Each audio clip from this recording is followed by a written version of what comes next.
ನಿತ್ಯ ಹರಿದ್ವರ್ಣ ಕಾಡಿನ ಅಂಚಿನ ಗ್ರಾಮ ತೋಟಗಳಲ್ಲೀಗ ಕಾಳಿಂಗ ಸರ್ಪದ ಭಯ ಆವರಿಸಿದೆ.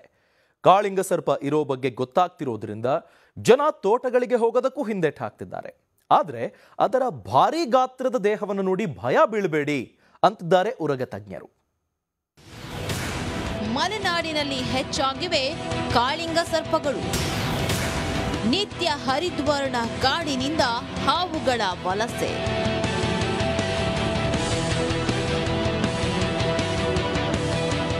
ಒಂದೆಡೆ ಸೇರಿರೋ ಜನ, ಮತ್ತೊಂದೆಡೆ 10 ಅಡಿಗೂ ಉದ್ದದ ಕಾಳಿಂಗ ಸರ್ಪವನ್ನ ಹಿಡಿದಿರೋ ಉರಗ ತಜ್ಞ.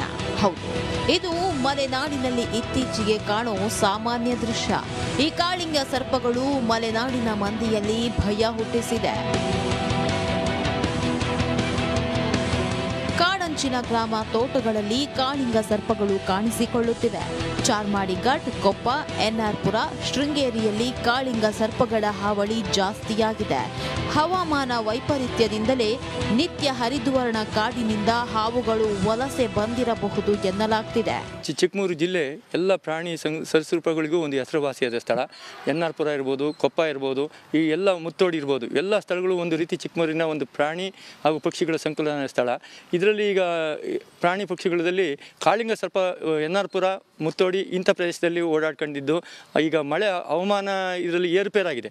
ಈ ಸಂದರ್ಭದಲ್ಲಿ ಕಾಳಿಂಗ ಸರ್ಪಗಳು ಬೇರೆ ಕಡೆ ಪ್ರದೇಶದಲ್ಲಿ ಬರ್ತಾ ಇದ್ದಾವೆ. ಅದು ಈಗ ರೋಡಲ್ಲಿ ಈಗ ಹವಾಮಾನ ಇಲಾಖೆಯಲ್ಲಿ ಏರುಪೇರಾಗಿದ್ದರಿಂದ ಅದು ಈಗ ಜನ ಇರೋಂಥ ಪ್ರದೇಶಕ್ಕೆ ಬರ್ತಾ ಇದೆ. ಯಾಕೆಂದರೆ ಅದಕ್ಕೂ ಒಂದು ವಾರಕ್ಕಾಗಲಿ ದಿನಗಳಿಗಾಗಲಿ ಉಪವಾಸ ಇದ್ದಾಗ ಒಂದು ಯಾವುದೇ ಪ್ರಾಣಿ ಪಕ್ಷಿ ಬೇಕಾದಾಗ ಅದು ಗ್ರಾಮೀಣ ಪ್ರದೇಶಕ್ಕೆ ಬರ್ತಾ ಇದೆ.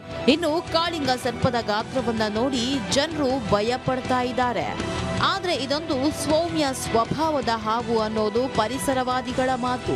ಇವುಗಳು ತೊಂದರೆ ನೀಡಿರುವ ಉದಾಹರಣೆ ಕಡಿಮೆ. ಈ ಹಾವುಗಳು ನೋಡಲು ಭಯ ಹುಟ್ಟಿಸಿದ್ರೂ ಸೌಮ್ಯ ಸ್ವಭಾವ ಹೊಂದಿವೆಯಂತೆ. ಈವರೆಗೂ ಕಾಳಿಂಗ ಸರ್ಪ ಕಚ್ಚಿ ಸತ್ತು ಹೋಗಿರೋರ ಸಂಖ್ಯೆ ತುಂಬ ಕಡಿಮೆ.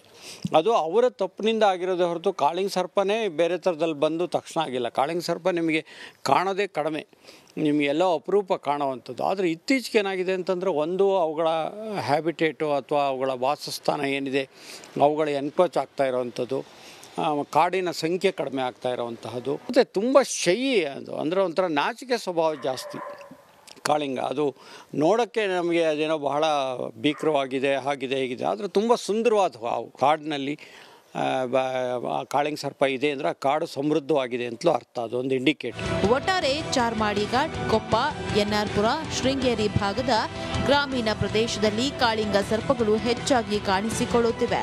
ಇದರಿಂದ ಜನರು ಆತಂಕಗೊಳ್ಳುತ್ತಿದ್ದಾರೆ. ಚೇತನ್ ಪದ್ಮಶಾಲಿ, ದಿಗ್ವಿಜಯ ನ್ಯೂಸ್, ಚಿಕ್ಕಮಗಳೂರು.